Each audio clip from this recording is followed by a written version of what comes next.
be able to pop over on YouTube. It's just preparing the stream right now.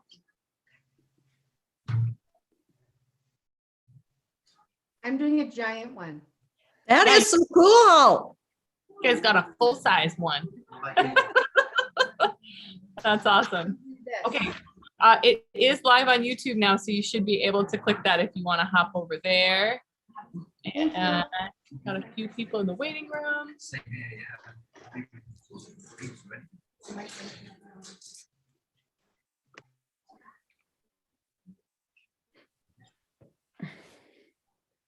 We'll just give people another minute here to log in to the class. I see your face. Oh, and my face. Oh man, the reflection in TV. That's awesome.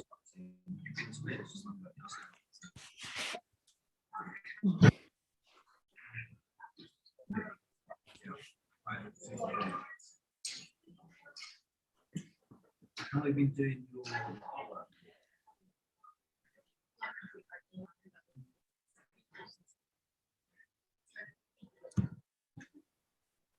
Awesome. It's 1 o'clock, so we're going to get started here.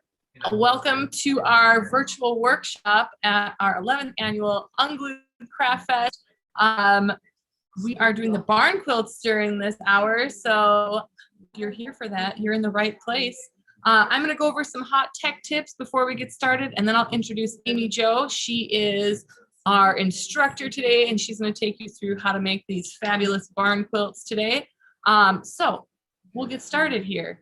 I'm Christina from the Unglued crew, and I'm here to help you guys with any, make sure you guys' questions get read and that kind of thing throughout the workshop. If you guys want to introduce yourselves and let us know where you're crafting your barn quilt from today in the chat, you can practice using that for questions later. And I have a few hot tech tips for you guys before we get started. So in the upper right-hand corner of your screen, there's a view button. You can click on that and get, rotate between gallery view and speaker view. So if you want to see everybody that's in the class, you can click on the gallery view. And if you want to see whoever is speaking or who we have featured, then you can hit the speaker view. I'm going to highlight Mary Jo when she starts going here. But if you guys are trying to figure out how to find that, it's in the upper right-hand corner of your screen. If you have a question and we don't see it in the chat, feel free to unmute yourself. In the bottom left-hand corner of your screen, there's the mute, unmute button. And you can click that anytime so that we can hear you. And then right next to that is your video. Feel free to turn your video on if you want to see our beautiful faces and we can see yours. You can definitely leave it off if you want. It's your choice. And you can also turn it on and off at the end of class if you want to show off your barn quilt. It'd be really fun to see everybody's finished product at the end. So that video button is right in the bottom left-hand corner as well. And then this is recorded and live on YouTube right now. So if something happens with your Zoom link, you can head over to YouTube and it'll be up and available on the YouTube website anytime. If you're like, how did we do that one part? You can go back and check that out there. And then we'll also have the Zoom link for you if you aren't able to get that working. This workshop is 1 hour, so we're going to hang out here from 1 to 2 o'clock today. So if you do have questions, make sure you get them in before 2 o'clock so that Mary Jo can answer those for you. And now I'm going to introduce Mary Jo. She is the instructor today. I'm going to, so you can see her beautiful face. Let's see. Or maybe I have you spotlight. Maybe I don't. I see you.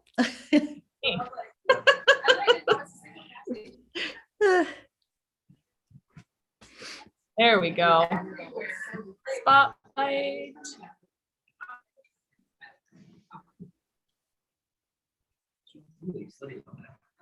All right, there we go. So Mary Jo is joining us from Crooked Lane Farm, which is about 20 miles south of Fargo in Colfax, North Dakota. It's a gorgeous farm. We at Unglued have hosted events there. And they also host everything from weddings to concerts. And they are a folk school that hosts class like this one that you're taking today, everything from blacksmithing to making lefse. And we are going to take barn quilts from Mary. So welcome to the class, and I'll let you take it from here. All right. You can all hear me okay? Everybody? Yes. All right, good. So here we go. We're going to do barn quilts. Welcome to Crooked Lane Farm. I wish you could be here in real life because it's a gorgeous day outside today. But we're going to be digging into barn quilts. I hope a lot of you were able to pick up your kits that were available at the Unglued shop. And we will be using the kits today. And if you haven't, I know one of you, a couple of Steph, you said you guys are going to be doing a big barn quilt. So we'll take it from there and I'll give you as much assistance as I can. So we are going to take this, and I have to tilt down so you'll probably see more of what I'm doing than my face. We're going to go from this to this today. So here's how we are going to do that. We're going to start by kind of going through some of the tools that you're going to need. We'll talk about the paint. I'll show you the technique, and hopefully at the end you will have a beautiful barn quilt to show off to whoever you would like. So we're going to begin with the tools. The tools that we are going to be using that were in your kit are pretty basic things that you probably have at home. You're going to be doing a lot of measuring. So you will need rulers. Varying sizes help so that when you're dragging things across your board, you don't always have to have a great big ruler out there. Definitely pencils, either mechanical or regular, and erasers. A lot of time pencil erasers are not as good as they should be. They will damage your painted board as a result. And so a regular good old pink school eraser works well too. I'm going to just keep adjusting here. We're going to be doing painting, of course. So these are the paintbrushes that I use a lot for our classes, but bristle brushes work very well too. It just depends on preference. You need sandpaper because you're going to be sanding. And finally, you should have a plate because you're going to be putting your paint on here like you would do with a palette. But you do not want to be putting paint directly on your board from the bottle or whatever you have, simply because it can splatter and cause chaos when it does that. All right. The other thing that the couple of other things that you're going to need is going to be tape. We want to make sure that we make very clear, crisp lines, as you can see from this board. But some people do choose to do these freehand. I have done some freehand and some are very beautiful, but a couple of the women who have done that with me have said, I am never doing it that way again. So tape is definitely the preference. Some other things well, let's go back to tape here. There are two that I generally use. My favorite is yellow. This is your regular Frog brand tape. The yellow is a very smooth tape, and so it works really well when you're brushing up against it. It also is has a nice adhesive, especially when it's put on top of other paint. The blue will work well as well. Either one is good. As long as your blue tape does not have all kinds of ridges on it, it generally should work pretty well for you. The other tools that you did not have included that I keep on hand when I'm working on a barn quilt are pretty basic. Again, white paper, so I can do contrasting with colors. And then there are the tools that are definitely necessary for mistakes, although I'm sure every one of you will not make a single mistake. It's probably just something I do. Being able to mix your paint using some sort of a stick, not your brushes. Q-tips are great for wiping up next to ill-gotten lines, and toothpicks are great for helping fill space in as well. And then these little cotton cosmetic pads come in very handy for either wiping paint up with water, or we'll sometimes use a chemical called Goof Off, which is very strong and will take your paint right off for you, but it sometimes is a necessity to use. I also sometimes will use colored pencils instead of regular pencils, simply because the colored pencils will disappear better under paint than sometimes the regular graphite pencil will do. I keep a scissors on hand. I seldom use it, but it sometimes comes in handy. And then a box cutter, because sometimes that tape needs to be trimmed and sized up a little to make sure you're coming up with a good project. Last but not least, patterns. So today we're going to be using some pretty basic patterns. If you've chosen a pattern and you need help with it, I'm more than happy to give you a hand. But today we're going to start with, this one. All right. And we're going to be doing what's called a 9-patch pattern.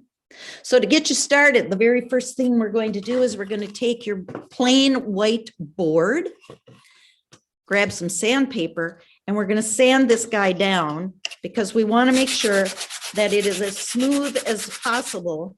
And I always say it should be about as smooth as the back of your hand or even the palm of your hand.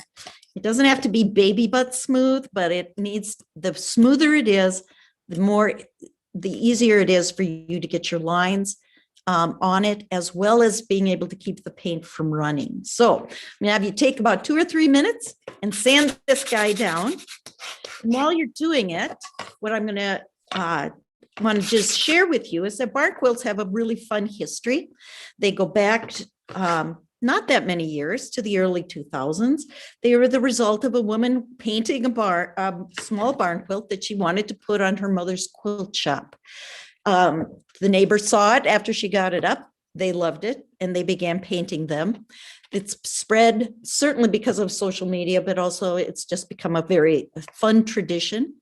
Some of it harkens back to the painted symbols on barns that you would find in Pennsylvania. A lot of people will ask if they're Amish, when in fact they're not.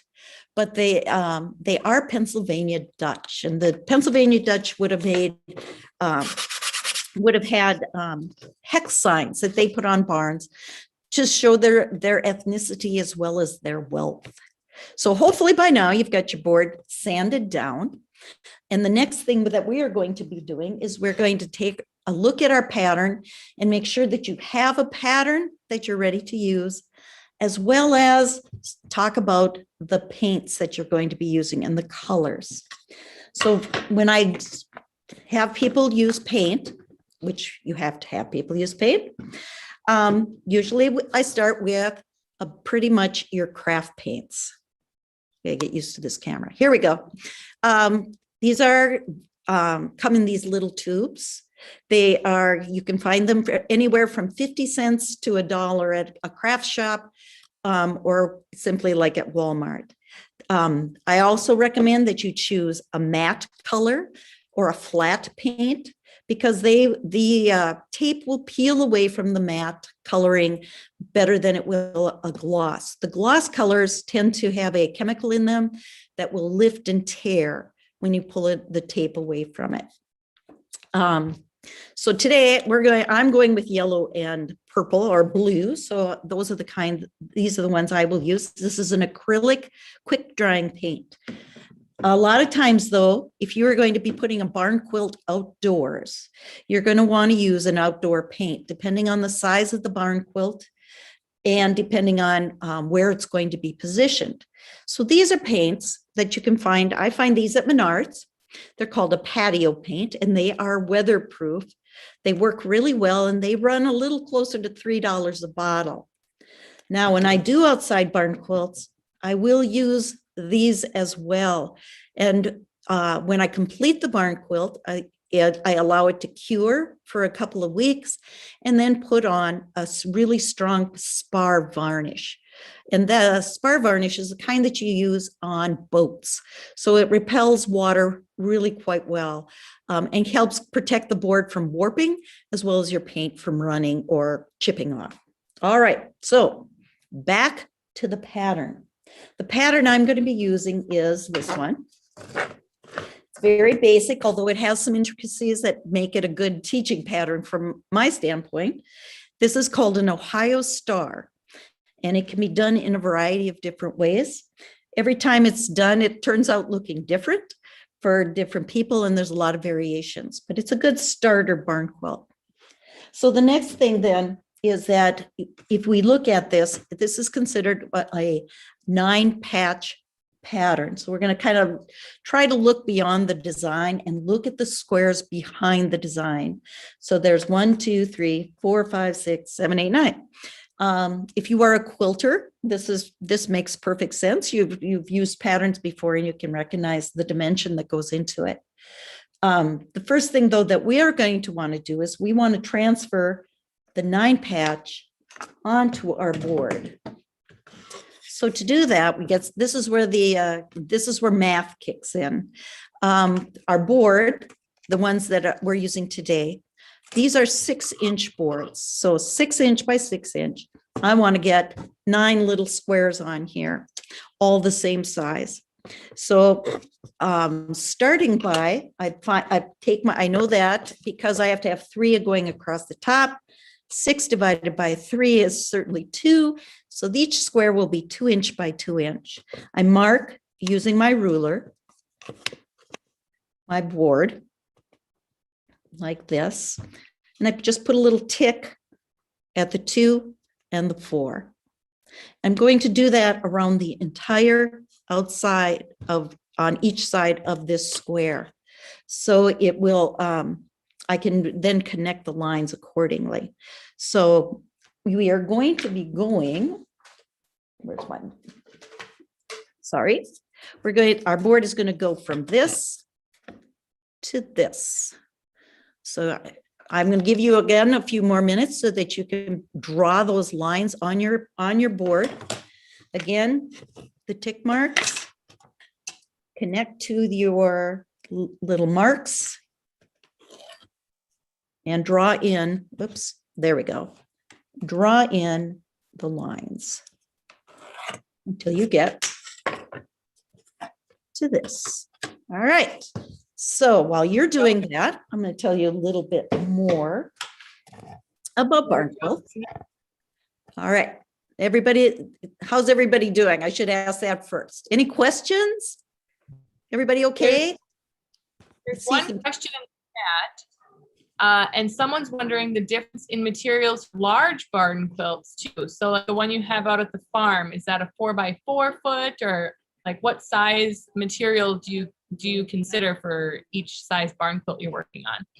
All right, so the larger barn quilts, or the barn quilts range, and I've seen little teeny ones that people use for Christmas decorations on trees, but they grow as well. So the barn quilt, we're doing the 6-inch. Most typically, when I teach a barn quilt class, I use this size, a 2x2. Hopefully that is showing up.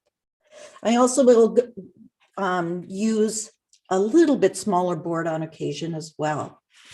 A lot of the barn quilts that are outside here at our farm are barn quilts that are 4 foot by 4 foot.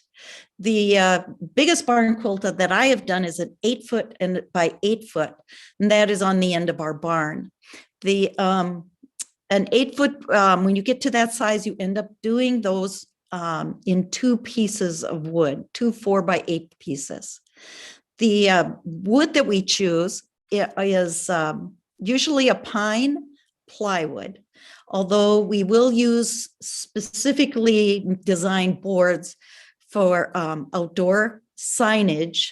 I can't think of the name right now, but they are, they're available at Menards. So almost all the time, I try to buy pre-cut boards simply because they are easier to measure and they are easier to use. So a pine plywood, and usually about a good 1/2 inch thick, although I've made them at a 1/4 inch thick as well. If you get beyond a 1/2 inch thick, they're way too heavy to try to lift up and get onto the side of a building or even to really move around too much.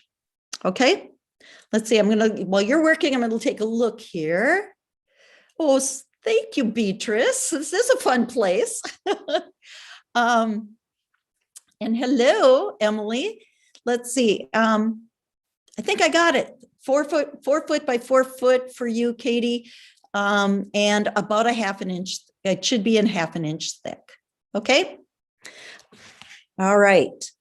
How's everybody doing? You getting getting your squares on, I hope? All right. So I'm trying to keep track of the time too. It's here. So, oh,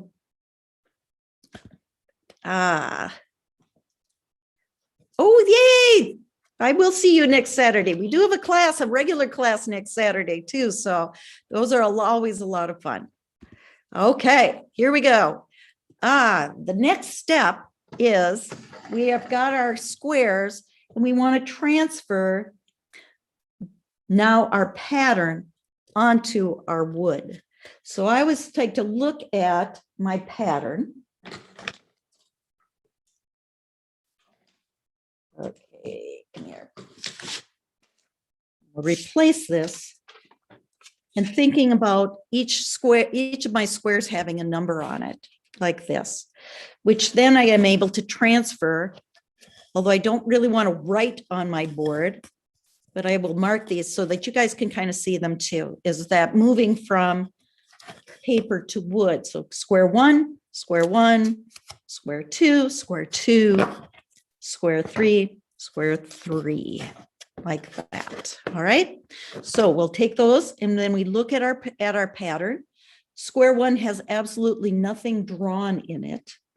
So that becomes a open square. But if you look at square two, it definitely has an X in it. So I will take what I'm going to do is I take my ruler, I duplicate what I see here. Hopefully you can see that on my board.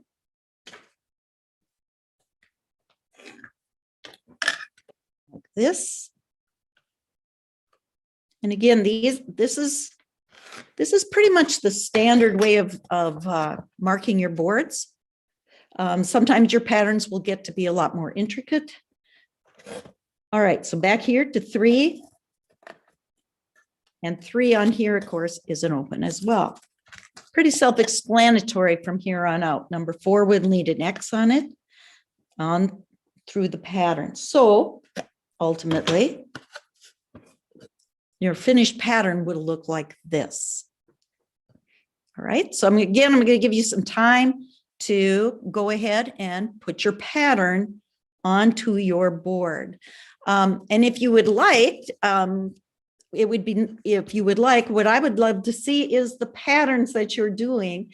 And if I can help you in any way, get that pattern, onto the boards. All right. So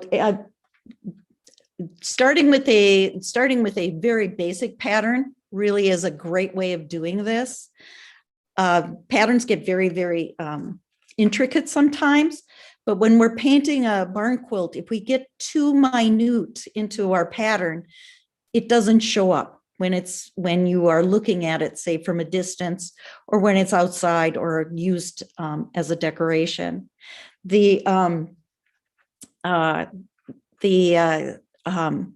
even gone to the extent where I have tried to paint in like a calico pattern into some of them, but it always seems to just get lost in the whole outcome of the barn quilt itself. I find patterns in a variety of places. I find them online. That's really easy to do. I also find them on, I like to use old quilt books, and especially books that do not have colors on the patterns themselves, because those are able to, then I'm kind of able to formulate my own designs on how I want to come up with the colors to come with. When we do classes, a lot of times the hardest part about the class is choosing a pattern and choosing the colors to go with it. All right. So I'm going to switch here my view so I can see. I think I can see the gallery and see how you guys are doing. All right. Looking good. All right.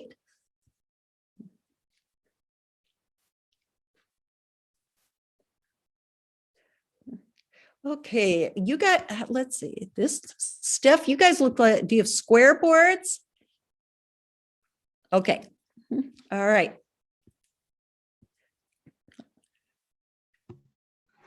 Yes, I'm waiting for her to hold the other side. Okay. All right. I don't know if you remember me, but I teach do. I'm actually teaching at Ellen Hopkins right now. Oh my gosh, that's wonderful. Oh, what a wonderful place. For everybody, I used to be the principal at Ellen Hopkins. It's been a while though. I've been retired for 7 years. So Wow. yeah, I loved it when I was there, but I don't miss it too much anymore. That's good. Retirement's good. Retirement is fabulous. Absolutely. All right. How's everybody doing? You ready to go on to the next step? All right. Okay. I'm just kind of watching my time here too, so I don't get too crazy. So I'm back to the big screen, looking at all my wrinkles. Yeah, I should have watched something about looking good on a Zoom presentation. So your board looks like this, or has your design sketched on it by now. So the next phase is going to be the taping. So taking your tape, and I'm going to use blue because I think it'll show up just a little bit better. The first thing I want to encourage you to do is don't be afraid to use a lot of tape. We do not want to have a disrupted line when we are putting our tape onto our board. You don't want two pieces of tape trying to come together because you'll end up with a little jog in the line. You want to go past the ends of the section you're going to be doing. And I usually encourage people to start in the middle because that way you kind of build yourself out and you're not necessarily going to be running your hand across your paint. Another thought, Pat, though, is that people will encourage others to start with lighter colors on their barn quilt. So they're going to paste or tape off an area where they'd be using something like a yellow before they would do, say, a black. The result of that, though, is a lot of times you end up having to go back and redo your painting on the lighter colors because they get dirty as your hands pass over them. So first thing is, again, we're going to tape on the outside of the shape that we have put this on. You should see just barely your pencil line on the inside of your tape, and that'll be really important later on. Once you've got that done, let's see if I can get this. You want to make sure this is a good sharp line, and then go ahead and put all your other pieces on.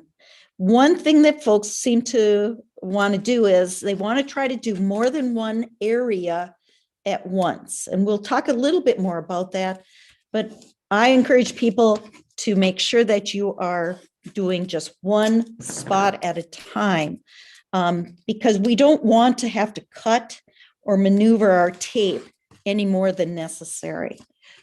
All right, and I'll kind of explain that a little bit more. So once you got that taped off like this, run your hands over it again, making sure that everything's inside and you are ready to go. So we're going to start in this pattern with the yellow center. You want to shake your paint up really well if you've got a bottle, and some of you I'm sure have the kit, and so yours is probably pretty much ready to go. My first coat, and usually we recommend 3 coats of paint, but my first coat is a dry coat. So what I'm doing is starting with a very thin coloring. And then I'm going to kind of tap around and pull in from the sides. And what I want happening here is I want to make sure that my that this first coat of color creates a bond that keeps the paint from running under the tape as I keep painting. So I go through this, get those on there, and then fill it in. All right, so we want to keep going and make sure that the dog just arrived. Make sure that this is ready to go. I don't want to wait. So then my next step is my hair dryer. So grab a hair dryer and dry this.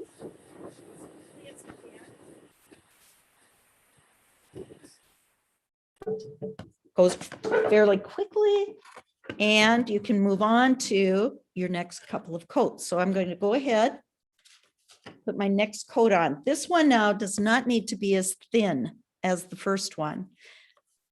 It can be a little heavier. And it goes on fairly quickly. And I'm back to my hair dryer again.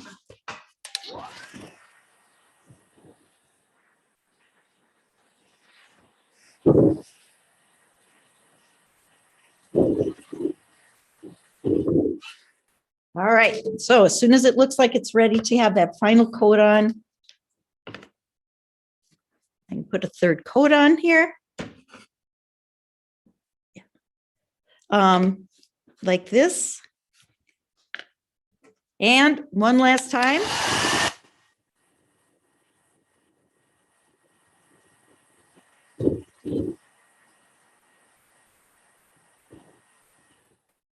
All right.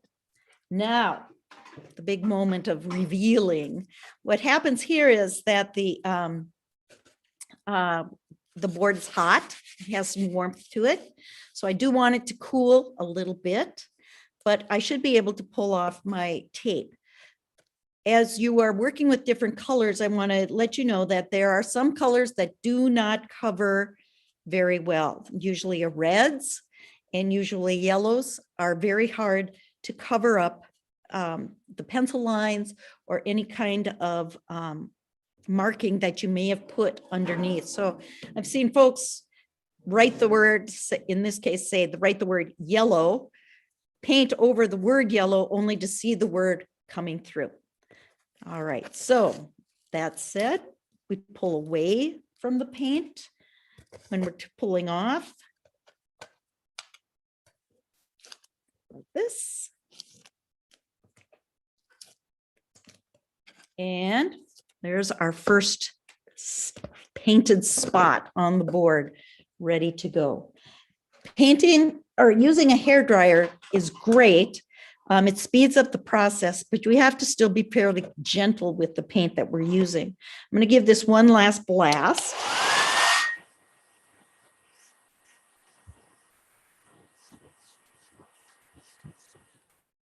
And then we are ready to move on to the next phase. I want to let this dry.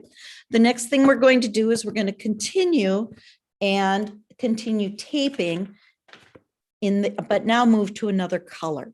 So this has gotten cool. I can put my hand across it. So I'm ready to take my tape.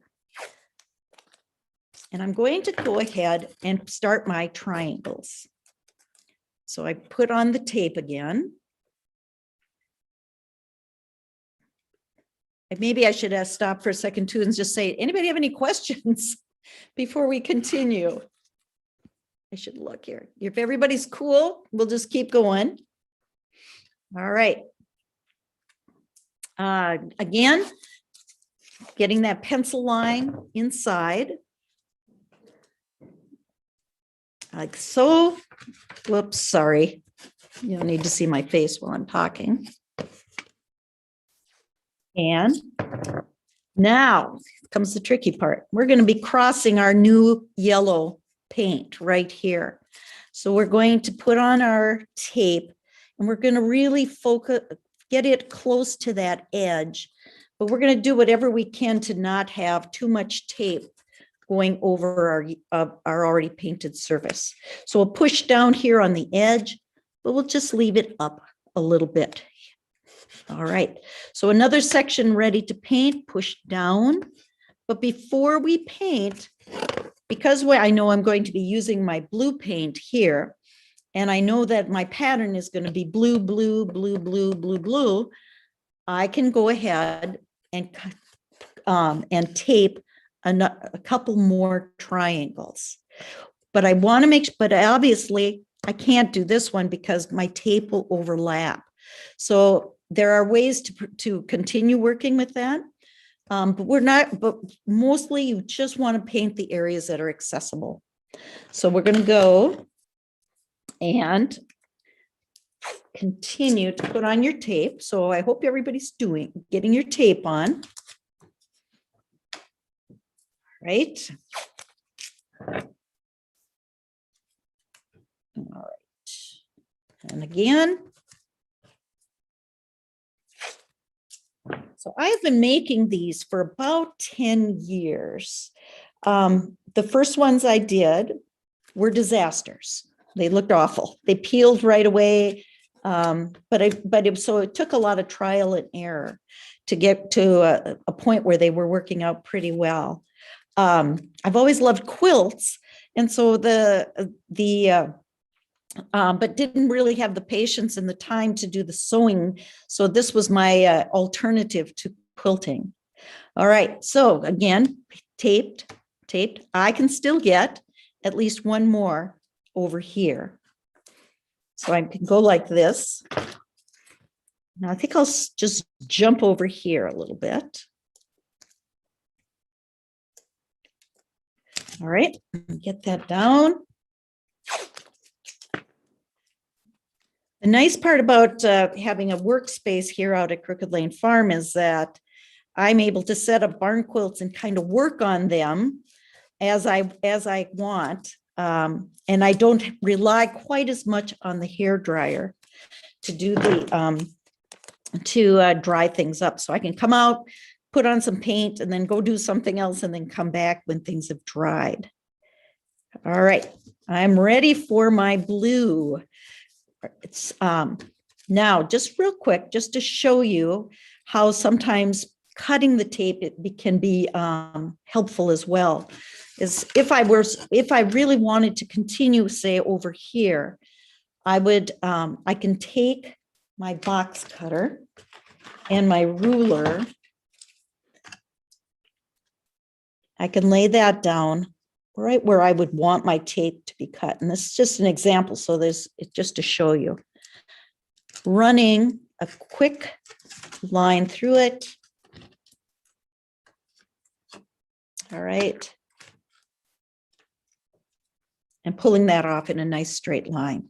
It works really well, especially when you're doing a much bigger barn quilt and you've got some space. It does not work well because in certain areas, because you can see, you're going to end up with a pile of tape.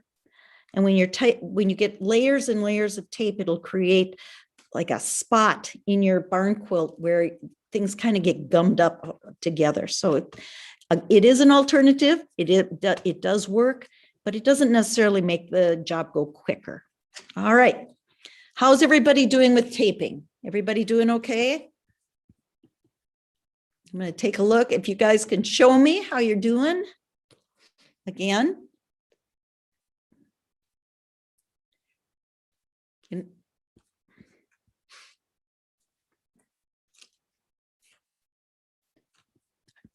Oh, my mistake. I gotta go back here. Okay. Anyway, if you're having trouble, chat with me and let me know. Oh, no problem, Emily. All right. So here we go. It's very tempting to want to take your paint and just put little splotches right on here. But paint bottles will often splutter. So it's a whole lot easier to put it onto your paper plate. Go with a note brush. First coat again for everybody. is that dabbing, oops. And creating your sections. Someone's wondering if you'd be able to hold your example one again so they can see. Sure, where you're going. How's that? Yes. I'll put that back here.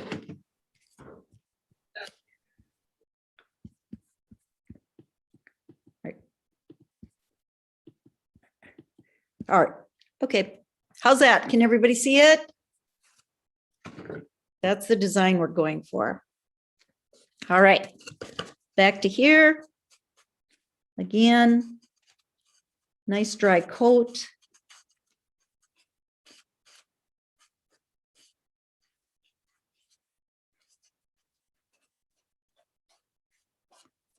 All the way around. All right. There's where I'm at right now. So hair dryer time.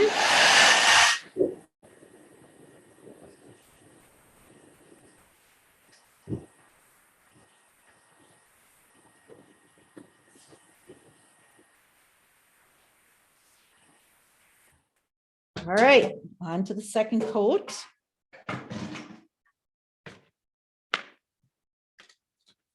All right.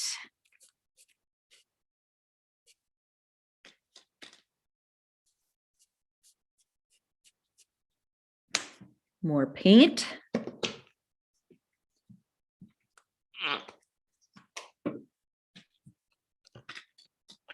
I would love to tell you that every time I do one of these, they all turn out wonderful.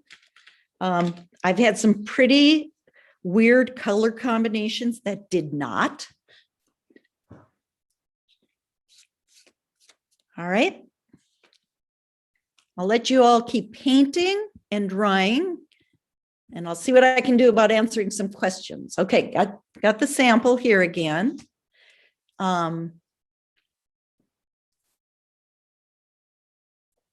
Oh, paint and back, the back side. Absolutely. Absolutely. For the backs, when I prepare the back, I use a standard house paint, and I paint the whole back about 3 times. And I also make sure that I get the edges. Now on this samples, these little ones we're doing, you're not going to have to worry about your edges. But when these boards get outside, they definitely need to be sealed. Otherwise, rain and snow get down in between. And I'm using the back of one now, and I could show you. You can see that this is just old house paint.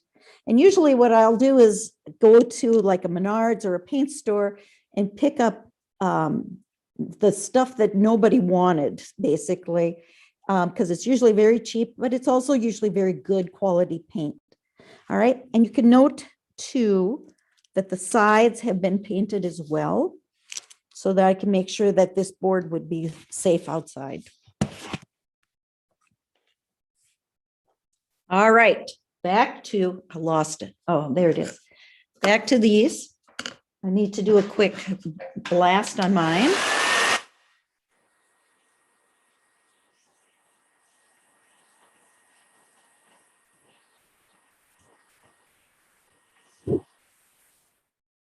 And I can put my final coat on.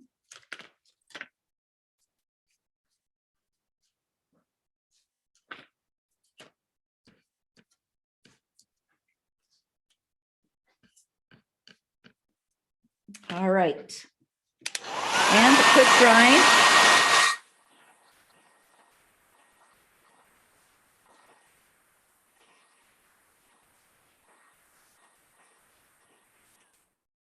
All right. And tape pulling. All right.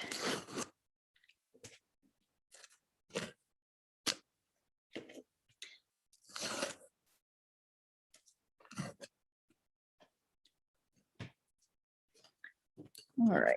I'm kind of hoping I have a few mistakes here so I can show you how to correct them. All right.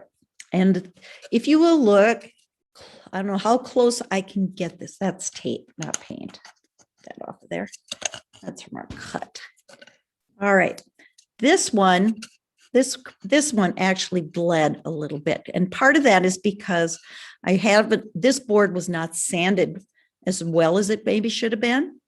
Another reason that may have done that is that it may have to, is that I maybe didn't press my tape down hard enough. Any number of different little things that could alter that. Those are very repairable mistakes though. So I'm going to actually make a mistake here so I can show you how to correct it. So my mistake would be if I lifted my tape and I had gotten paint on, I had gotten paint into a color zone that I didn't want it into this. So I do not want blue paint in my yellow square. To correct that, the first thing is if you notice it right away, these are water-based paint. These are water paints, so they can be wiped up with a quick dab of water to get that off. More importantly, though, is a better way of doing that. And I'm just gonna kind of do that so I can get going with it. Another way of doing that is after you're done, when you're getting to the end, is taking a piece of tape and let's see if I can do this quickly. I'm going to run it along my original yellow square as such, and you can see that there's my blue mistake. I'm going to take it and dab on it, and I'm just going to let that dab sit for a few seconds so that it kind of stays put. I don't want to have to repaint my entire square, just that little spot. All right, so after a few seconds, just pull away. All right, and you should be, put a little more paint on there. Once that's pulled off, it corrects the error and you can go ahead with it and have a nice clean look to it again. All right. Okay, so now as we're kind of coming to the end of our time here, this is pretty much how you continue.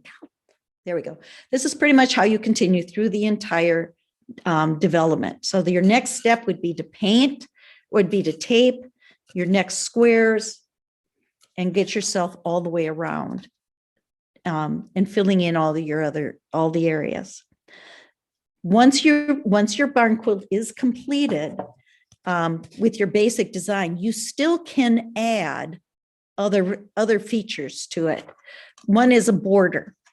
Even though this design has already been put on here, and I would be looking at it and thinking, oh, I don't want to put white background on my white house.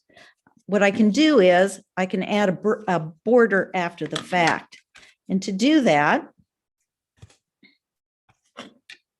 I'm going to measure again.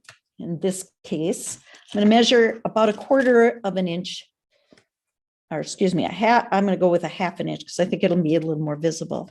So I've marked my 1/2 inch down all the way around. I draw my line. Oh, tape on my. There are two things that I have on just about everything I own. One is paint and the other is tape that gets stuck. All right, I don't want my border to cross my point. So I kind of jump, add again, jump, and come and go all the way over. Now I can take my tape.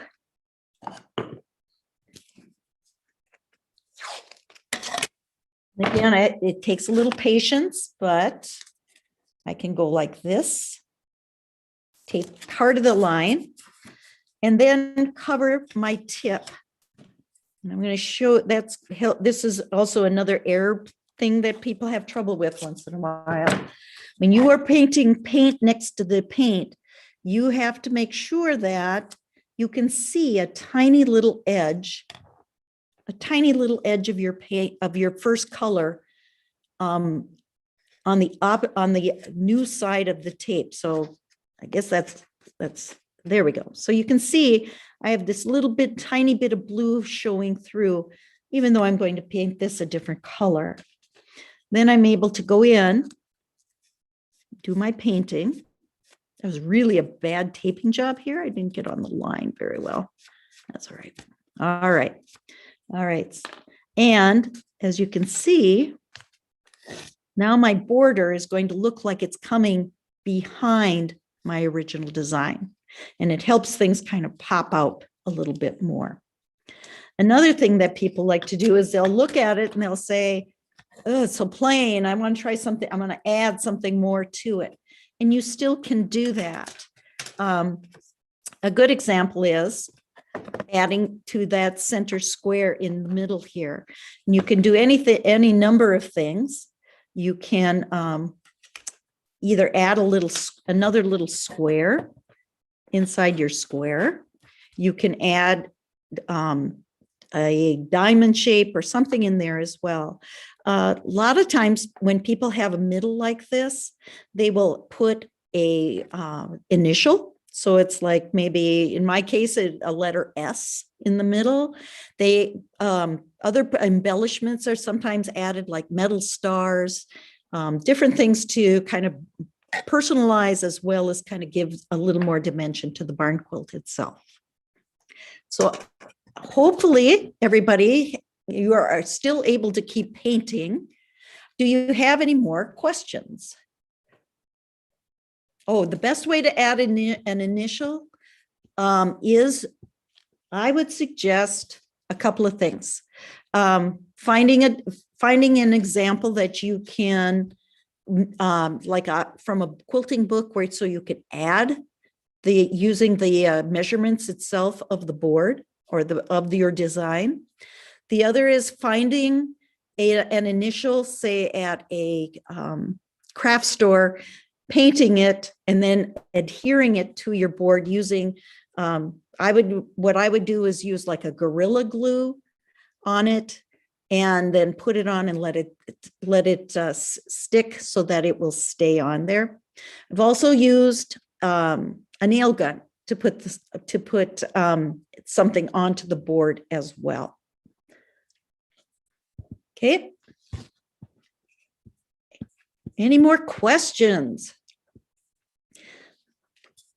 So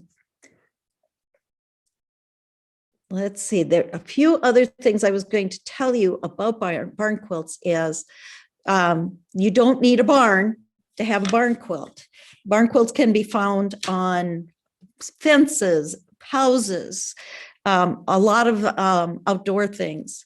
We have also been seeing a lot of barn quilts showing up in homes as interior design as well. People hang them on walls. I've painted them onto benches and different things like that. Again, they come in a variety of sizes. We have done lots and lots of barn quilt classes. It's a great way to get together with friends and have a chance to craft together. One thing that for me is a bit of a problem is how many barn quilts does one place need? We taught a barn quilt class for kids out here two summers ago. And we made the kids go outside after we had been painting to tell them to go out and count as many barn quilts as they could possibly find.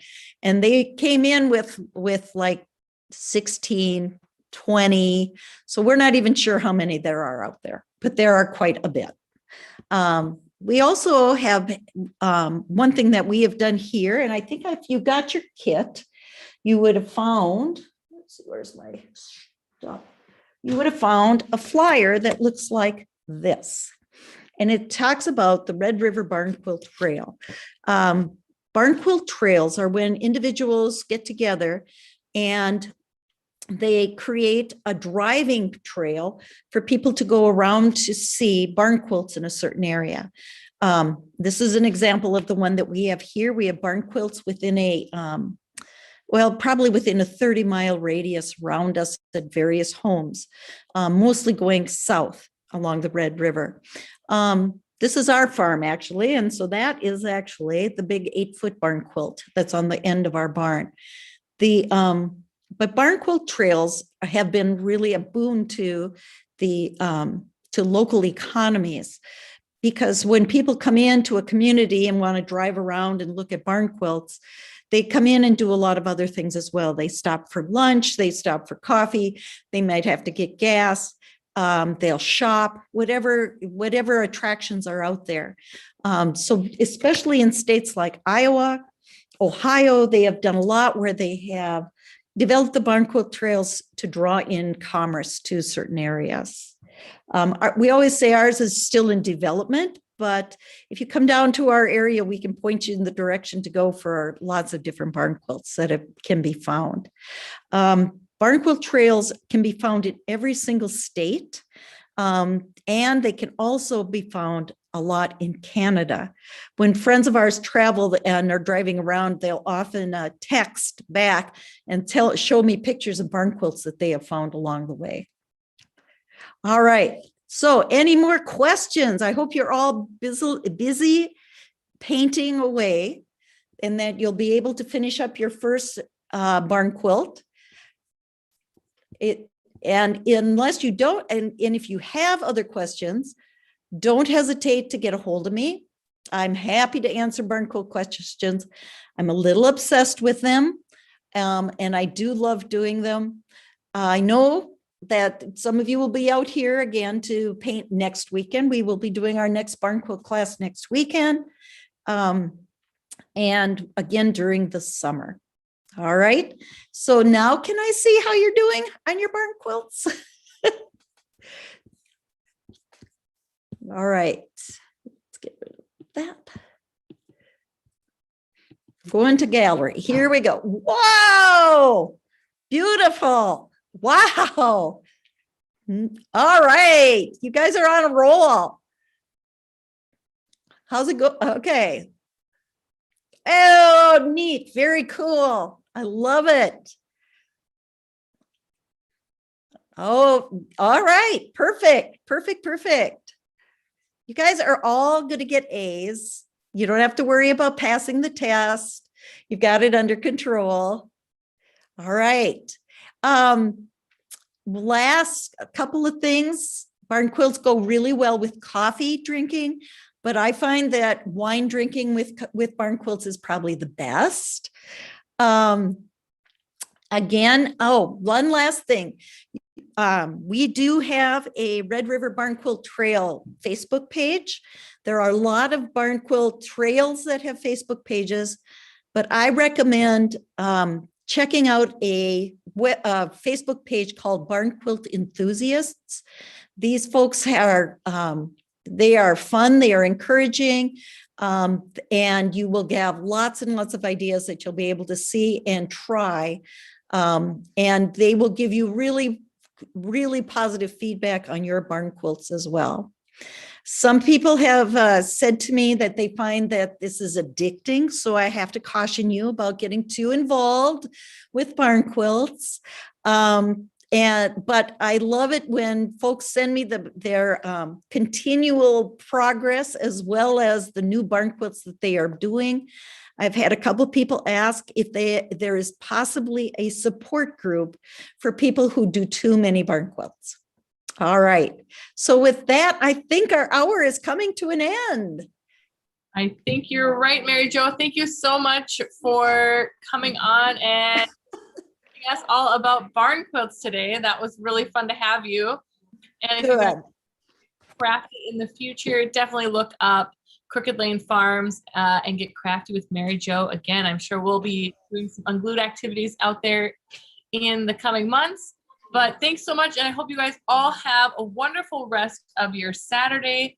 We'll be here at West Acres Mall with all of our fabulous crafters selling their wares here in person today, and then tomorrow online, the virtual fest on Unglued Market's website. So definitely check that out. We'd love to continue to get crafty with you and enjoy the beautiful day.